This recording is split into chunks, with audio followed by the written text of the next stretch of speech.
கல்யாணம் பண்ணிட்டு வீட்டுக்கு வந்ததுக்கு பிறகு தான் நம்ம கல்யாணம் பண்ணது ஒரு பொண்ணு இல்லை, ஒரு ராட்சசியை கல்யாணம் பண்ணியிருக்கோம் அப்படின்னு அவருக்கு தெரிய ஆரம்பிக்குது. வந்து கொஞ்ச நாள்லேயே பேசுறதே ஒரு அதிகார குரல் தான். என்ன, what happen to my coffee? Coffee வராதா உங்கள் வீட்டில்? இது நம்ம வீடு. You need to get inside the kitchen.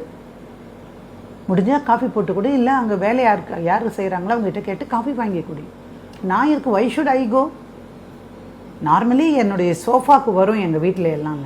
அது உங்கள் வீடு. இது வந்து அப்படி இல்லை, பெரியவங்க இருக்காங்க, இங்கே ஒரு மரியாதை இருக்குது.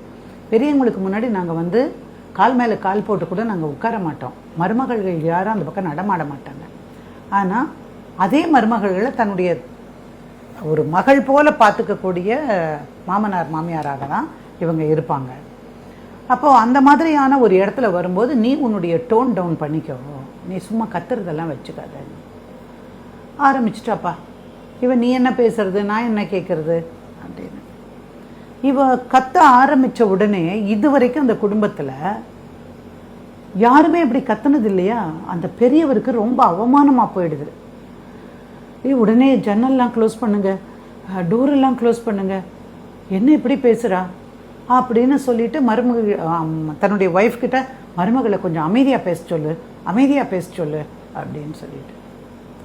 அவர் என்ன சொன்னாலும் அந்த பொண்ணு கேட்குற மாதிரி இல்லை. அவர் பார்த்தாரு, ஐயோ குடும்பமான கப்பல் ஏறிடும் போல இருக்குதே அப்படி. அப்புறம் ஒரு நாள் அவங்களுக்குள்ள அந்த சமூகத்துக்குன்னு சில நடைமுறைகள் இருக்கும். மூத்தவங்கள் அல்லது வயசில் பெரியவங்களா இருக்காங்க வரும்போது இந்த முக்காட்டை இப்படி இழுத்து விட்டுப்பாங்க லேசா. இது முக்காடு போடாத பொண்ணு, அது தப்புன்னு சொல்ல மாட்டேன் நான். அது அவளுடைய கலாச்சாரம், அவங்க பெங்களூரில் வளர்ந்ததுனால அப்படி இருக்கலாம். அப்போது அதுதான் முதல்ல அவங்களுக்கு தோணுது, ஏன் இவ்வளோ மரியாதை இல்லாமல் இருக்கா. அப்புறம் சோஃபாவில் உட்காந்துக்கிறா, கால் மேலே கால் போட்டுக்கிறான். இந்த சமூகத்தில் இந்த வருஷத்தில் இப்போ நான் பேசும்போது கால் மேலே கால் போட்டால் என்ன தப்பு, சோஃபாவில் உட்காந்தா என்ன தப்பு. ஆனால் இந்த சம்பவம் நடந்தது ரொம்ப காலத்துக்கு நான், நீங்கள் 2 வயசு குழந்தையா இருந்த போது. சிரிப்பேனப்பா, இது ஒரு பெரிய சாதனை 2 வயசு. ஆமாம் சரி, அதனால் என்ன இப்படியெல்லாம் இருக்காங்களே அப்படின்னு மகனை கூப்பிட்டு சொல்கிறாங்க, தம்பி நீ தான் கண்ட்ரோல் பண்ணணும், நாங்கள் மாமனார் இருந்துட்டு மாமியாராக இருந்துட்டு ரொம்ப பேச முடியாது, நீ சொல்லி உன் பொண்டாட்டியை கொஞ்சம் சரி பண்ண அப்படின்னு சொல்கிறாங்க.